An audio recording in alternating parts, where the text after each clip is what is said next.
Sai Satcharita, Chapter 4. Sai Baba's first advent in Shirdi. Mission of the Saints, Shirdi, a holy teeth. Personality of Sai Baba. Dictum of Gauli Bua. Appearance of Vittal. Shirsagar story. Das Ganu's bath in Prayag. Immaculate Conception of Sai Baba and his first advent in Shirdi, 3 Vadas. In the last chapter, I described the circumstances which led me to write Sai Satcharita. Let me now describe the first advent of Sai Baba in Shirdi. Mission of the Saints. Lord Krishna says in Bhagavad Gita, chapter 4, 7 and 8, that whenever there is a decay of dharma, righteousness, and an ascendancy of unrighteousness, I manifest myself for the protection of the virtuous and the destruction of the vicious, and for the establishment of righteousness. I manifest myself age after age. This is the mission of Lord and the sages and saints who are his representatives and who appear at appropriate times and work in their own way to fulfill that mission.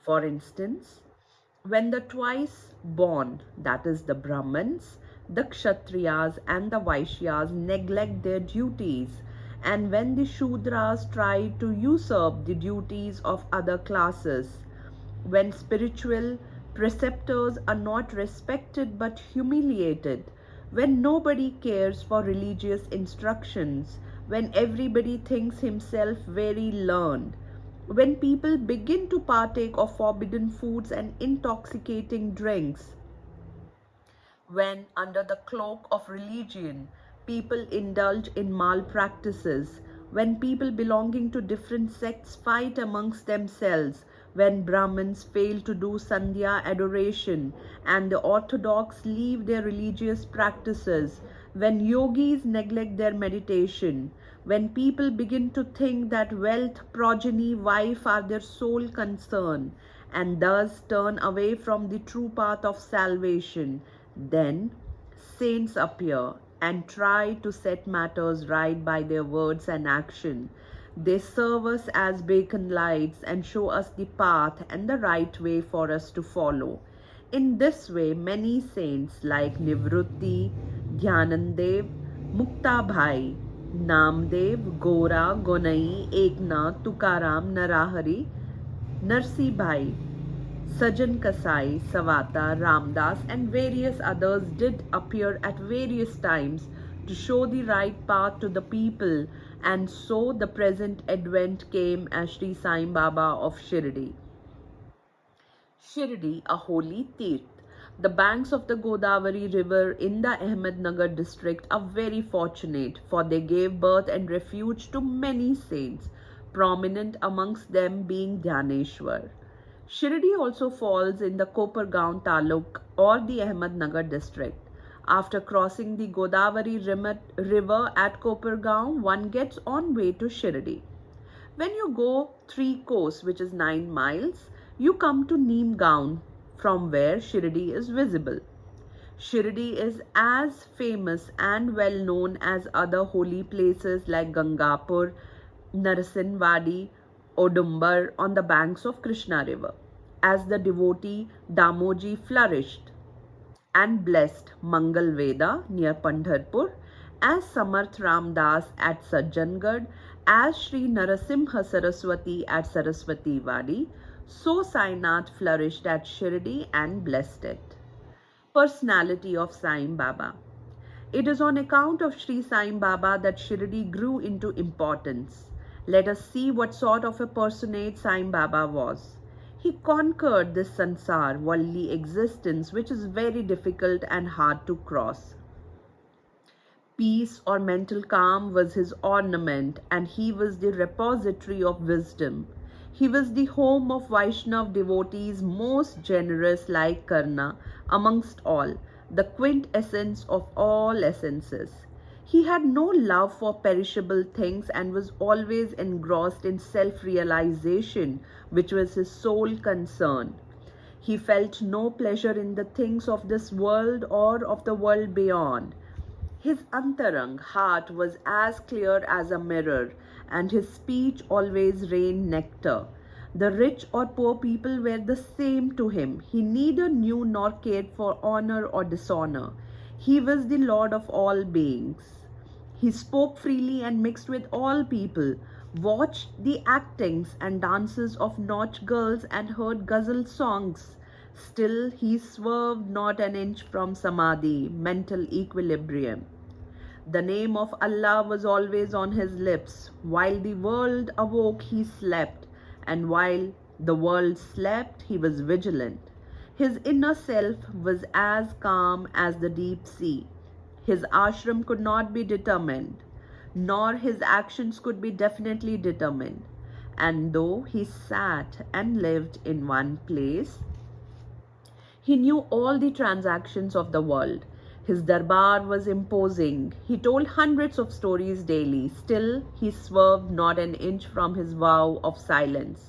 He always leaned against the wall in the masjid or walked morning, noon and evening towards Lendi, Nala and Chavdi. Still, he at all times abided in the self. Though a siddha, he acted like a sadhaka. He was meek, humble and egoless and pleased all. Such was Sai Baba, and as the soil of Shirdi was trodden by Sai Baba's feet, it attained extraordinary importance. As Dhyaneshwar elevated Alandi, Eknath did to Python, so Sai Baba raised Shirdi. Blessed are the grass leaves and stones of Shirdi, for they could kiss the holy feet of Sai Baba and take his dust on their head. Shirdi became to us devotees another Pandharpur, Jagannath, Dwarka, Banaras, Kashi and Rameshwar, Badri Kedar, Nasik, Triambakeshwar, Ujjain and Mahakaleshwar or Mahabaleshwar Gokarn. Contact of Sai Baba in Shirdi was like our study of Veda and Tantra. It quietened our sansar, world consciousness, and rendered self-realization. The darshan of Sri Sai was our yoga sadhana, and talk with him removed our sins.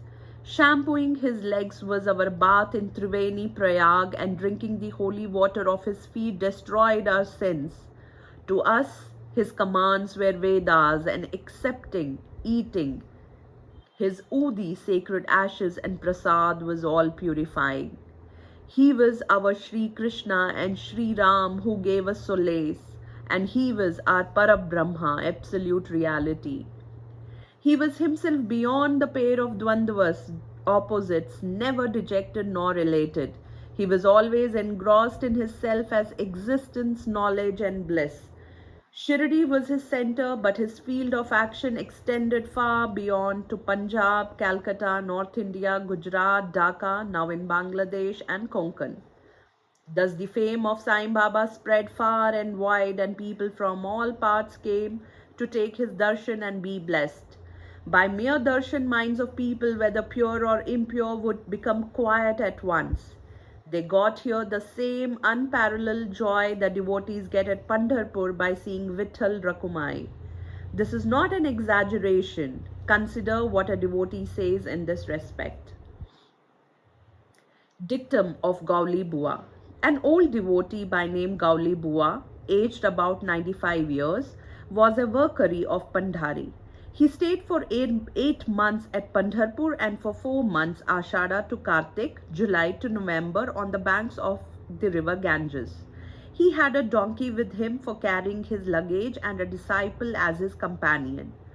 Every year he made his worry or trip to Pandharpur and came to Shirdi to see Sai Baba, whom he loved most. He used to gaze at Baba, saying, "This is Pandharinath, Vitthal incarnate, the merciful Lord of the poor and helpless." This Gauli Bua was an old devotee of Vithoba and had made many a trip to Pandhari, and he testified that Sai Baba was real Pandharinath. Vitthal himself appeared. Sai Baba was very fond of remembering and singing God's name. He always uttered Allah Malik, God is Lord, and in his presence made others sing God's name continuously, day and night, for all 7 days of the week. This is called Nama Sapta. Once he asked Das Ganu Maharaj to do the Nama Sapta. He replied that he would do it provided he was assured that Vitthal would appear at the end of the 7th day.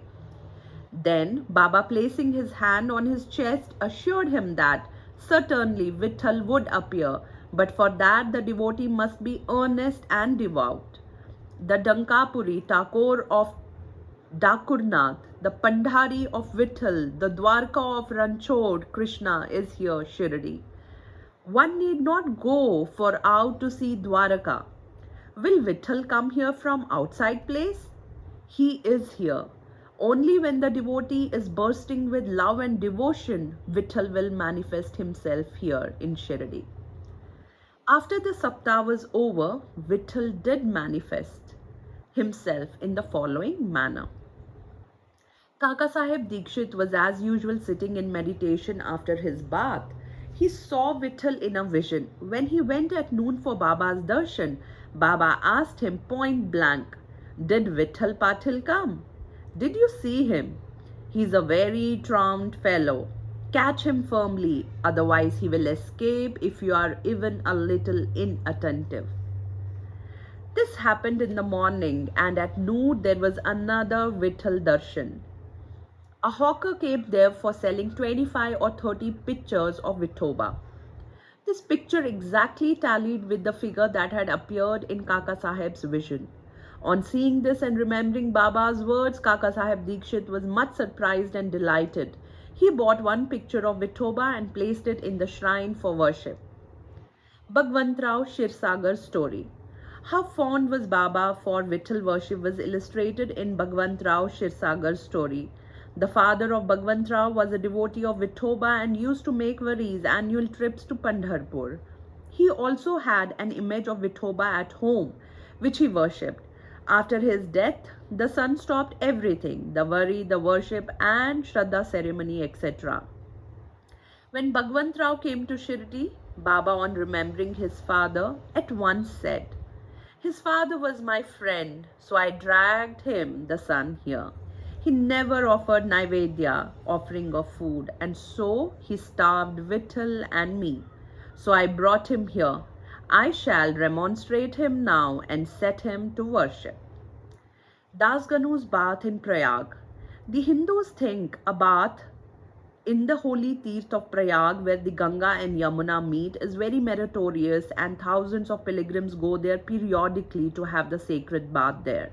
Once Das Ganu thought that he should go to Prayag for a bath and came to Baba to get his permission for doing so. Baba replied to him, "It is not necessary to go so far. Our Prayag is here, believe me." Then, wonder of wonders, when Das Ganu placed his head on Baba's feet, out flowed streams of Ganga Yamuna water from both the toes of Baba. Seeing this miracle, Das Ganu was overwhelmed with feelings of love and adoration, and tears filled his eyes. Inwardly, he felt inspired, and his speech burst forth into a song in praise of Baba and his Leelas. Immaculate Conception of Sai Baba and his first advent in Shirdi. Nobody knew the parents, birth or birthplace of Sai Baba. Many enquiries were made, many questions were put to Baba and others regarding these, but no satisfactory answer or information has yet been obtained. Practically, we know nothing about these matters. Namdev and Kabir were not born like ordinary mortals. They were found as infants in mother of pearls, Namdev being found on the bank Bhimrathi river by Gonai, and Kabir on the bank Bhagirathi river by Tamal. Similar was the case with Sai Baba. He first manifested himself as a young lad of 16 years under a neem tree in Shirdi for the sake of bhaktas.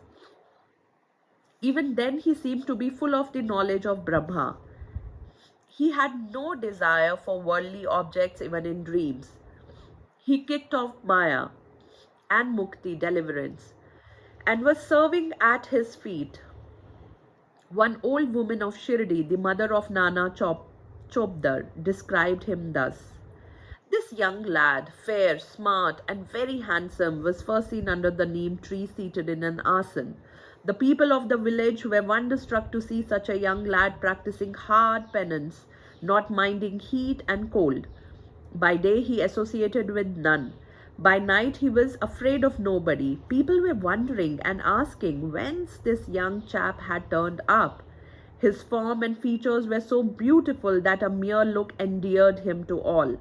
He went to nobody's door, always sat near the neem tree. Outwardly he looked very young, but by his action he was really a great soul. He was the embodiment of dispassion and was an enigma to all.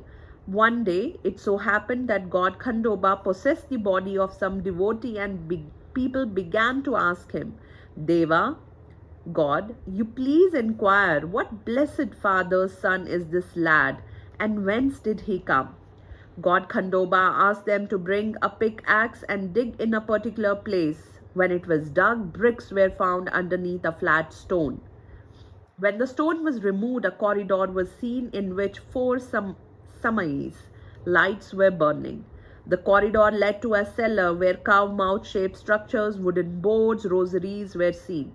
Khandoba said this lad practiced penance here for 12 years. Then the people began to question the lad about this. He put them off by telling them that this was his guru's place, his holy watan, and requested them to guard this well. The people then closed the corridor as before. As Ashwatha and Audumber trees are held sacred, Baba regarded this neem tree equally sacred and loved it most. Mahalsapati and other Shirdi devotees regard this site as the resting place, Samadhi Sthan of Baba's Guru, and prostrate before it. 3 Vadas. The site with the neem tree and surrounding space was bought by Mr. Hari Vinayak Sathe. And on this site, a big building style Sathe's Vada was erected. This Vada was the sole resting place for pilgrims who flocked there. A platform was built around the neem tree and lofts with steps were constructed. Under the steps, there is a niche facing south, and devotees sit on the platform facing north. It is believed that he who burns incense there on Thursday and Friday evenings will, by God's grace, be happy. This Vada was old and dilapidated and needed repairs. The necessary repairs, additions and alterations have been made now by the Sansthan. Then, after some years, another Vada, Dikshit's Vada, was constructed. Kaka Sahib Dikshit, solicitor of Mumbai, had gone to England. He had injured his leg in an accident there. The injury could not be got rid of by any means. Nana Sahib Chandorkar advised him to see Sai Baba. So he went to Sai Baba in 1909 and requested him to cure the lameness of his mind rather than that of his leg. He was so much pleased with the darshan of Sai Baba that he decided to reside in Shirdi. So he built a Vada for himself and other devotees. The foundation of this building was laid on 10 December 1910. On this day, 2 other important events took place. Mr. Dada Saheb Khaparde was given permission to return home, and the night Aarti at the Chavdi was started. The Vada was completed and was inhabited on the Ram Navami day in 1911 with due rites and formalities. Then another Vada or palatial mansion was set up by the famous millionaire Mr. Booty of Nagpur. A lot of money was spent on this building, but it was all well utilized, as Sai Baba's body is resting in this Vada, which is now called the Samadhi Mandir. The site of this mandir formerly had a garden which was watered and looked after by Baba. 3 Vadas thus came up where there was none formerly. Of these, Sate's Vada was most useful to all in the early days. The story of the garden, which was attended by Sai Baba with the help of Vaman Tatya, the temporary absence of Sai Baba from Shirdi and his coming again to Shirdi with the marriage party of Chand Patil, the company of Devi Das, Janki Das and Gangagir, Baba's wrestling match with Mohidin Tamboli, residing in the masjid, love of Mr. Dengle and other devotees and other incidents will be described in the next chapter. Bow to Sri Sai, peace be to all.